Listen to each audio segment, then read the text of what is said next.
Bonjour à vous tous, frères et sœurs. On se rencontre aujourd'hui dans une autre circonstance, quelque chose de très différent.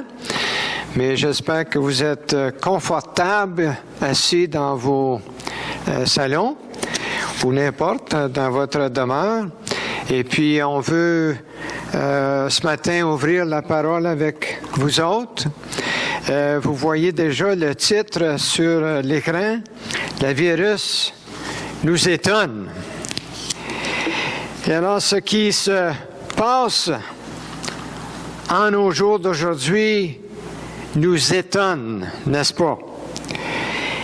Étonné que dans le monde entier, on nous dit à date que 226 517 personnes sont infectées et 9 285 personnes sont mortes à cause de ce virus. Étonné qu'au Canada, 727 sont infectés et 9 sont morts. Étonné que les gens paniquent aujourd'hui et vident les étagères à l'épicerie, comme j'en suis sûr vous l'avez vu. Étonné que le gouvernement nous avise de rester à la maison. Étonné que tout est fermé, même le fameux Tim Hortons. Il y a beaucoup de choses qui nous étonnent en ces derniers jours. Et alors, nous voulons vous amener un message de la parole du Seigneur et de voir qu'il y a d'autres choses qui peuvent nous étonner. Prions ensemble. Seigneur, merci pour cette journée. Merci que nous sommes ici. Merci surtout que tu es ici et que tu as promis ta promesse, Seigneur, que tu seras avec nous, avec chacun de nous, jusqu'à la fin des jours. Et nous te remercions, Seigneur, que tu es en contrôle. Et alors, Seigneur, bénis aujourd'hui chaque personne à l'écoute et bénis ta parole à nos cœurs. Au nom de Jésus. Amen. Eh bien, il y a l'histoire d'une petite fille de 5 ans qui remarque que son père, qui est un pasteur, baisse toujours sa tête pour prier avant de commencer son sermon à l'église. Un jour, elle lui demande « Pourquoi, papa, tu fais ça? » Le père était étonné que sa fille lui demandait cette question-là, puis le papa explique « Chérie, je demande au Seigneur de m'aider à prêcher un bon sermon. » Sa fille répond, « Pourquoi ne répond-il pas? » Alors, c'est l'enfant qui surprend le papa. Le papa était étonné de cela. « Pourquoi, papa, que Dieu ne répond pas? » La Bible nous dit de même que Dieu s'étonne. Quelle pensée! Lorsque la Bible nous dit que Dieu s'étonne, imaginez ça, quelle est la cause de l'étonnement d'un Dieu tout-puissant? Dieu s'étonne au manque de prière dans le monde. Mais pour le peuple de Dieu, pour ceux qui ont donné leur vie au Christ, nous savons que la prière est la source de vie. Nous savons que la prière fait notre force. Nous savons que la prière est l'encre de l'âme. Nous savons que la prière mouve le bras de l'Éternel. Comment important est la prière pour le peuple de Dieu. J'aimerais premièrement, vous montrer que Dieu, le Père, s'étonne. Le verset dans la Bible nous dit dans Ésaïe 59, parlant de Dieu, il dit « Il voit qu'il n'y a pas un homme. Il s'étonne de ce que personne intercède. Alors son bras lui vient en aide et sa justice lui sert d'appui. » Dieu le Père cherche quelqu'un qui peut se tenir à la brèche et prier. Il cherche un homme de justice. Va-t-il en trouver? Va-t-il trouver un tel homme? La réponse est oui, Dieu a trouvé. Parce qu'il dit dans cette parole, il dit que c'est son bras qui lui vient en aide. Il dit que c'est sa justice qui lui sert d'appui. Et alors le bras de l'Éternel et la justice de l'Éternel parlent de son Fils, parlent de Jésus-Christ. C'est lui qui vient en aide. Christ vient. Il vient habiter en nous. La parole du Seigneur vient pleine de grâce et de vérité, l'apôtre Jean nous dit. Il vient à nos côtés, chacun de nous, pour être notre appui. Il intercède pour nous. Il nous aide à intercéder également. Et alors, Dieu s'est trouvé un homme dans la personne du Seigneur Jésus-Christ, qu'il peut prier pour vous et moi, qu'il peut être notre appui et qu'il peut nous aider à prier et intercéder. J'aime bien le cœur qui dit, il est un homme dans la gloire. C'est Jésus de Nazareth. Il peut marcher sur les vagues. Il peut maîtriser les vents. Il est assis dans la gloire et je sais qu'il prie pour moi. Il est là auprès du Père et bientôt il reviendra. Frères et sœurs, nous avons un grand espoir et espérance dans l'homme, le Fils de l'homme, Jésus-Christ. Nous sommes inadéquats dans nos prières, mais le Saint-Esprit nous aide. Nous sommes inadéquats dans notre marche et notre sainteté, mais nous sommes revêtus du Seigneur Jésus-Christ. Nous sommes inadéquats comme hommes et femmes de Dieu, mais Jésus prie pour nous, prie pour vous, afin que Satan nous crible pas et afin que notre foi ne défaille point. Il prie pour vous même aujourd'hui. Voilà pourquoi nous sommes encouragés à prier nous-mêmes, parce qu'il prie pour nous et parce qu'il prie par nous. Et il nous donne la victoire par Jésus-Christ, son Fils. Comment nous donne-t-il cette victoire que nous parlons tellement souvent? Comment est-ce qu'il nous la donne?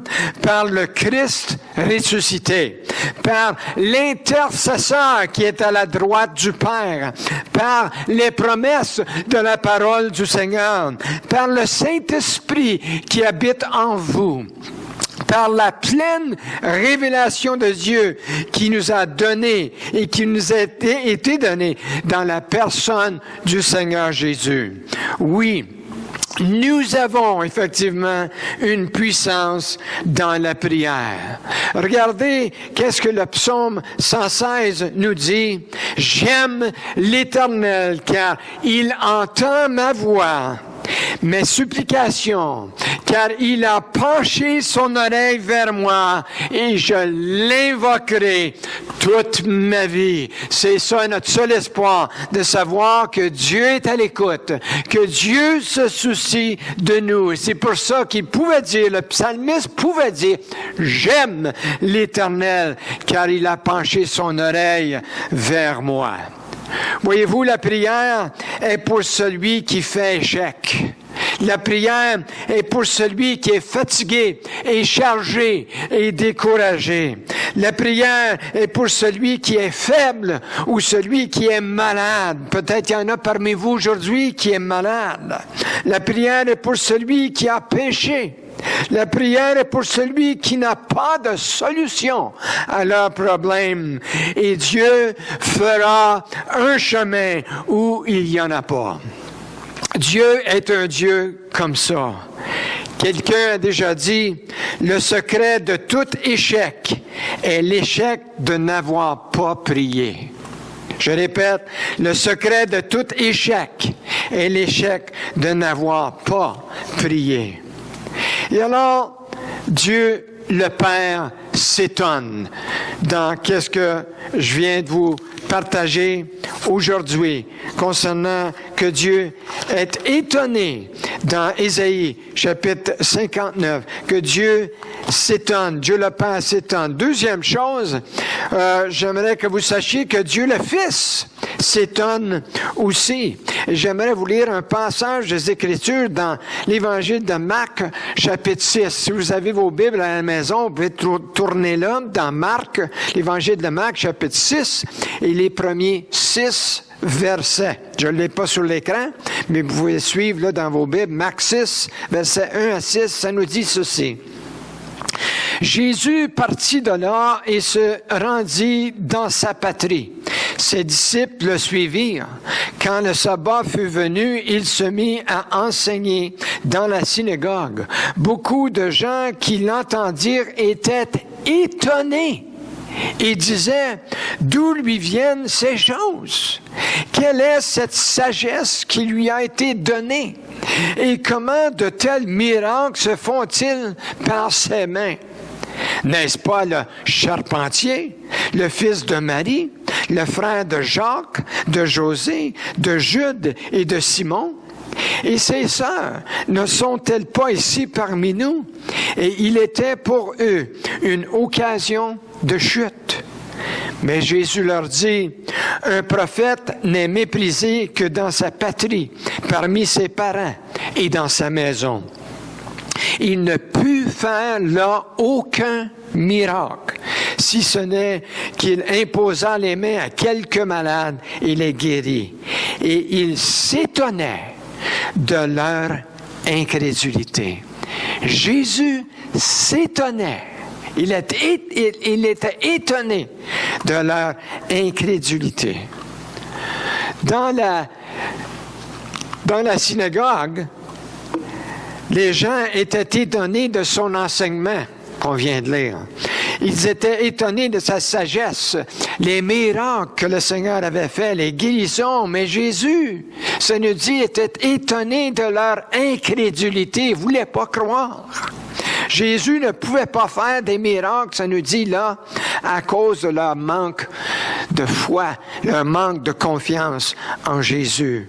Jésus était une occasion de chute pour eux. Bien, ma question est aujourd'hui, qu'est-ce que Jésus peut faire pour nous aujourd'hui? Qu'est-ce qu'on peut lui permettre de faire pour nous aujourd'hui? Est-ce qu'on peut lui permettre de nous toucher, de nous guérir? Que veut-on de lui? Qu'il nous parle par sa parole, qui nous touche dans nos esprits, qui nous touche dans nos corps? Est-ce qu'on le limite par notre incrédulité? On a besoin de mettre toute notre confiance dans la personne de Jésus. Dieu a dit qu'il reprendrait son esprit dans les derniers jours. Et les derniers jours sont ici. Les derniers jours sont ici depuis, d'ailleurs, l'ascension du Seigneur Jésus-Christ. Après son ascension, c'était le temps des derniers jours.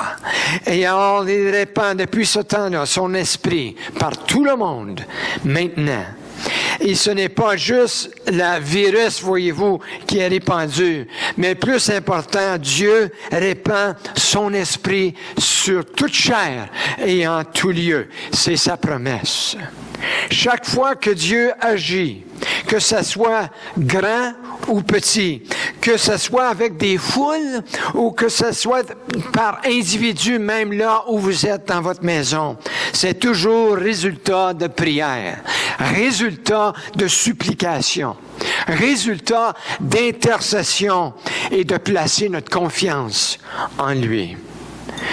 J'aimerais vous lire une autre portion d'Écriture qui donne un exemple d'intercession. Comment est-ce que Dieu agit parmi un peuple comme vous et moi, normal, dans Actes chapitre 12.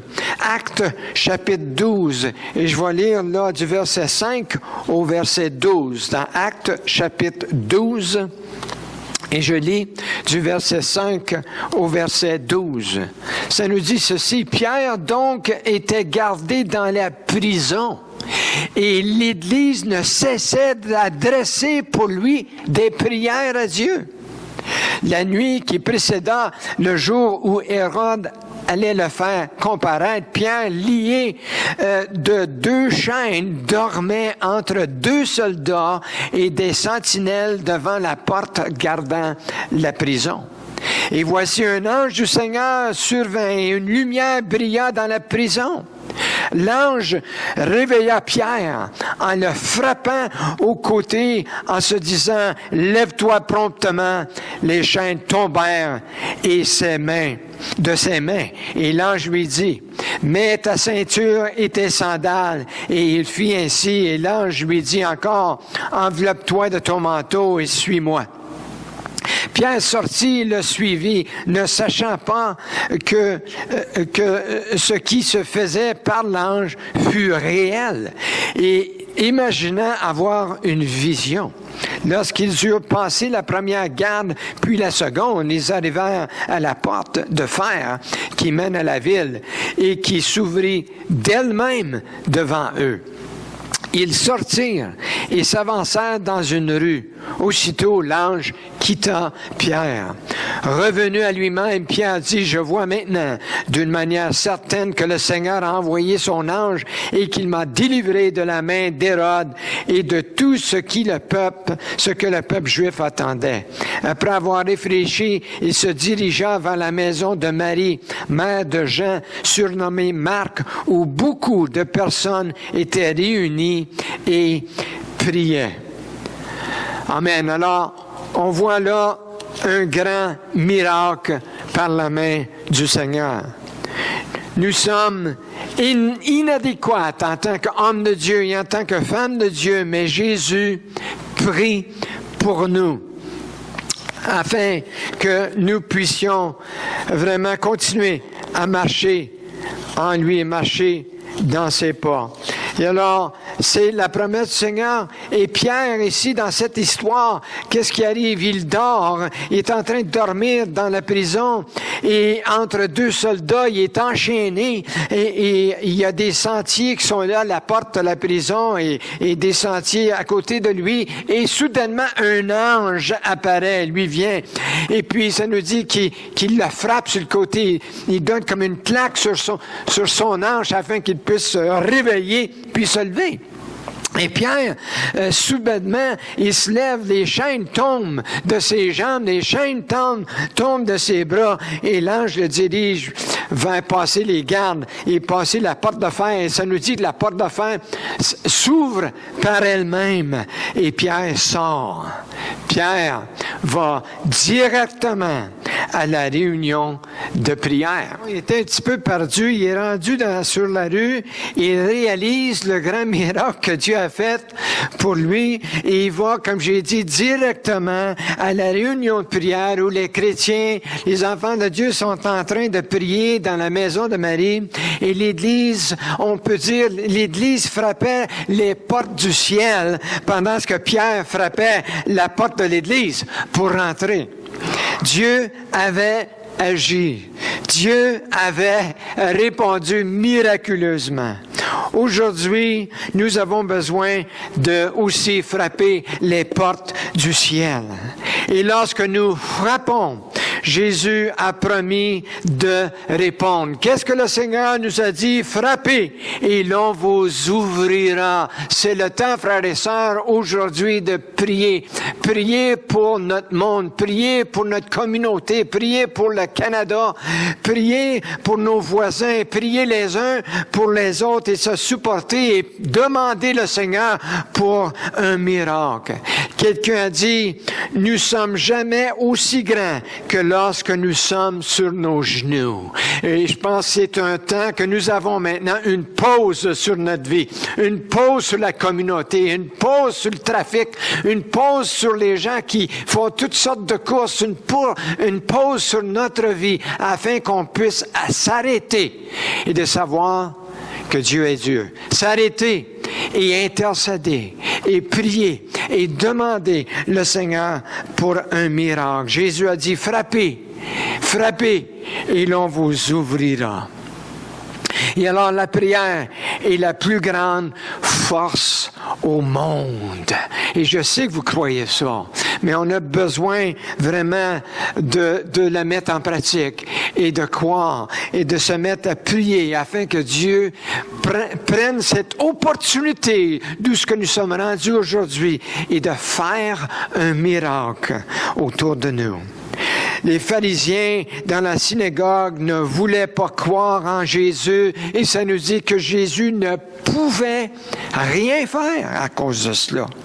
Mes frères et sœurs, l'Église dans la maison de Marie où étaient les chrétiens rassemblés pour prier, ils voulaient croire, ils priaient afin que Dieu puisse faire quelque chose et Dieu effectivement a agi. Alors, ma question pour chacun de nous aujourd'hui, c'est est-ce qu'on a un fardeau? Est-ce qu'on a une requête? Est-ce qu'on a une prière à prier? Est-ce que le Seigneur a déposé dans nos vies et dans nos cœurs un temps comme ceci afin qu'on puisse se mettre sur nos genoux et pour prier? Il y a un petit cœur qui nous dit, Jésus exauce la prière. Il entend tous nos cris. Il connaît notre misère. Que son saint nom soit béni. Et alors Dieu le Père dans l'Ancien Testament s'étonnait. Et Dieu le Fils, Jésus, dans les évangiles, était étonné de l'incrédulité des gens. Et la dernière chose, les disciples aussi se sont étonnés. Dans Matthieu chapitre 21, je vais lire quelques versets là aussi, dans Matthieu chapitre 21, commençant au verset 18 jusqu'à 22. Alors, Matthieu 21, verset 18. En parlant du figuier que le Seigneur a maudit. Ça nous dit ceci. Le matin, en retournant à la ville, il eut faim. Voyant un figuier sur le chemin, il s'en approcha, mais il n'y trouva que des feuilles. Et il lui dit, que jamais fruit ne naisse de toi. Et à l'instant, le figuier sécha. Les disciples qui virent cela furent étonnés. Encore une fois ici, une troisième fois, les disciples furent étonnés et dirent, comment ce figuier est-il devenu sec en un instant? Et Jésus leur répondit, je vous le dis en vérité, si vous aviez de la foi et que vous ne doutiez point, non seulement vous feriez ce qui a été fait à ce figuier, mais quand vous diriez à cette montagne, ôte-toi de là et jette-toi dans la mer, cela se ferait. Tout ce que vous demanderez avec foi par la prière, vous le recevrez, dit Jésus. Et alors, dans ce passage, les disciples sont étonnés que le figuier a séché, que le figuier soudainement est mort. Ils sont étonnés de ce que Jésus a fait. Mais Jésus leur enseigne la puissance de la prière. Il dit, ne doutez pas. Il dit, croyez seulement, croyez en moi. Il dit, ayez de la foi en moi. Tout ce que vous demanderez avec foi par la prière, vous le recevrez. C'est la promesse du Seigneur. Et alors les disciples étaient étonnés. Ma prière pour vous et pour moi aujourd'hui, c'est Seigneur, étonne-nous.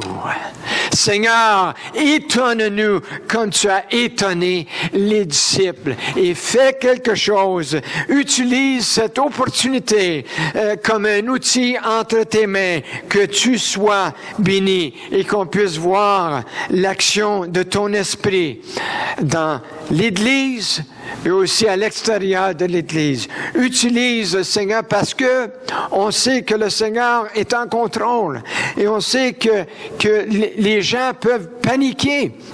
Mais nous, les enfants de Dieu, on a besoin, pas de paniquer, mais on a besoin de se mettre à genoux et de prier pour cette occasion, cette opportunité de revoir et de voir une victoire, de voir la main de Dieu, de demander la main de Dieu, l'action de Dieu, l'action de l'Esprit en ce jour, dans ce temps.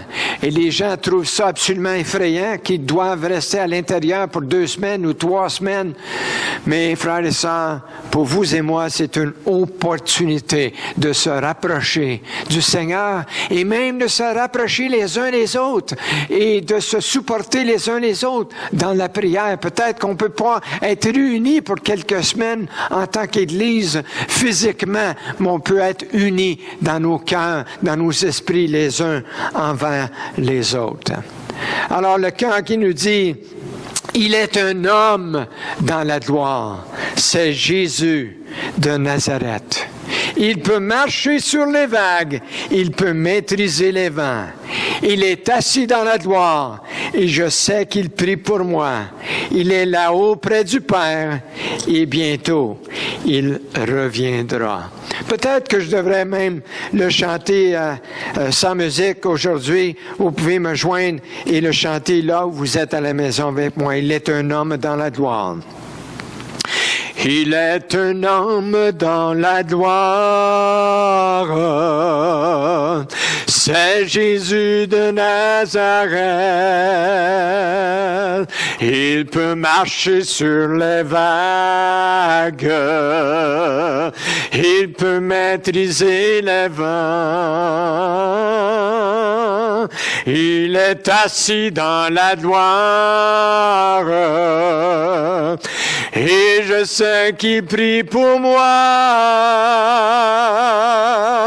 Il est là auprès du Père, et bientôt il reviendra. Chantez-le encore avec moi. Il est un homme dans la gloire, c'est Jésus de Nazareth. Il peut marcher sur les vagues, il peut maîtriser les vents.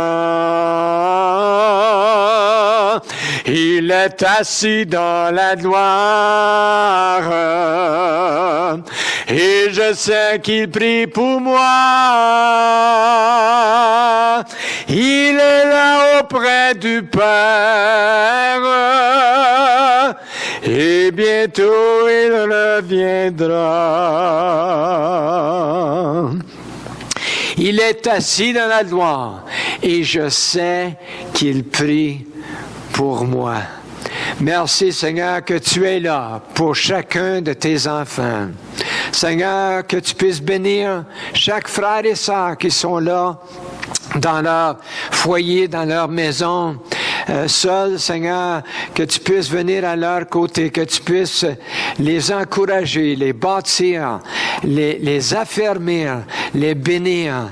Merci, Seigneur, que nous pouvons avoir accès auprès de toi, Seigneur, que tu es toujours disponible pour nous, Seigneur, que tu nous mets jamais en dehors, mais au contraire, que nous pouvons entrer dans le Seigneur. Oui, prends tout, Seigneur.